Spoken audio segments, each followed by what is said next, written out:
Nabi Syits adalah orang yang pertama kali melakukan transaksi dengan emas dan perak. Orang pertama yang memperkenalkan jual-beli, membuat timbangan dan takaran. Dan dialah orang pertama yang menggali barang tambang dari Ahmad bin Iyas, sumber, kisah penciptaan dan tokoh-tokoh sepanjang zaman, diterjemahkan oleh Abdul Halim, Bandung, Pustaka Hidayah, cetakan Oktober tahun 2002, hal 100-102. Wahab bin Munabbih mengatakan, ketika Adam meninggal, Syits telah berusia 400 tahun. Dia telah diberi tabut, tali, pedang, dan kudanya yang bernama Maimun yang telah diturunkan kepadanya dari surga. Apabila kuda itu meringkik, semua binatang yang melata di bumi menyambutnya dengan tasbih. Syits telah diwasiati untuk memerangi saudaranya, Kabil. Dia pergi untuk memerangi Kabil dan akhirnya perang itu pun berkecamuk. Itulah perang pertama yang terjadi antara anak-anak Adam di muka bumi. Dalam peperangan itu, Syits memperoleh kemenangan dan dia menawan Kabil. Kabil sebagai tawanan berkata, "Wahai Syits, jagalah persaudaraan di antara kita." Syits berkata, "Mengapa engkau sendiri tidak menjaganya? Engkau telah membunuh saudaramu, Habil." Kemudian Kabil ditawan oleh Syits, kedua tangannya dibelenggu di atas pundaknya, dan dia ditahan di tempat yang panas sampai meninggal. Anak-anak Kabil bermaksud menguburkannya. Tiba-tiba iblis datang kepada mereka dalam rupa malaikat. Iblis berkata kepada mereka, "Jangan dikubur di dalam bumi." Iblis membawakan dua batu hablur yang telah dilubangi tengah-tengahnya.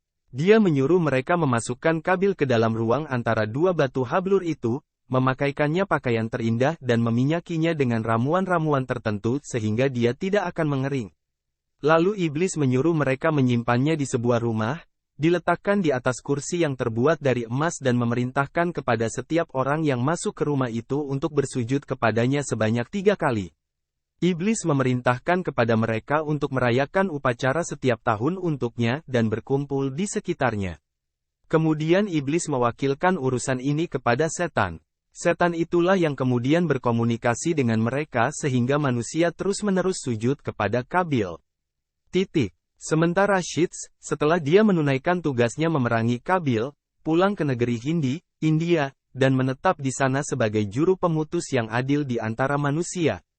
Wahab bin Munabbih mengatakan bahwa Hawa, istri Adam, meninggal di zaman anaknya, Syits. Setelah meninggalnya Adam, Hawa tidak hidup lama, hanya setahun, dan meninggal di hari Jumat dalam waktu yang sama ketika dia diciptakan. Diriwayatkan bahwa Hawa dikuburkan berdekatan dengan Adam. Setelah kepergian mereka, Allah menurunkan 50 sahifah kepada Syits. Dialah orang pertama yang mengeluarkan kata-kata hikmah. Dialah yang pertama kali melakukan transaksi dengan emas dan perak dan orang pertama yang memperkenalkan jual-beli, membuat timbangan, dan takaran. Dan dialah orang pertama yang menggali barang tambang dari dalam bumi. Selanjutnya, Syits mempunyai seorang anak laki-laki yang diberi nama Anusi. Di kening Syits terdapat cahaya Muhammad yang berpindah kepadanya dari Adam. Setelah Anusi lahir, cahaya tersebut berpindah ke keningnya. Oleh karena itu, Syits tahu bahwa ajalnya sudah dekat. Dia melihat rambut-rambut yang diberikan oleh Adam dan ternyata dia melihat rambut-rambut tersebut telah memutih. Maka, pada tahun itu Syits meninggal dunia dalam umur 900 tahun. Wahab bin Munabbih mengatakan, setelah Syits meninggal, dia digantikan oleh anaknya, Anusi. Sebelum meninggal, Syits menyerahkan tabut, tali, suhuf, dan cincin kepada Anusi. Anusi berperilaku dengan baik dan memutuskan dengan benar. Kemudian dia menikah dengan seorang wanita yang kemudian mengandung seorang anak.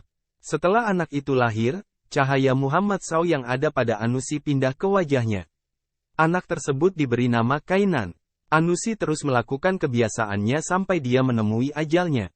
Sebelum meninggal, dia serahkan tabut dan suhuf kepada anaknya, Kainan.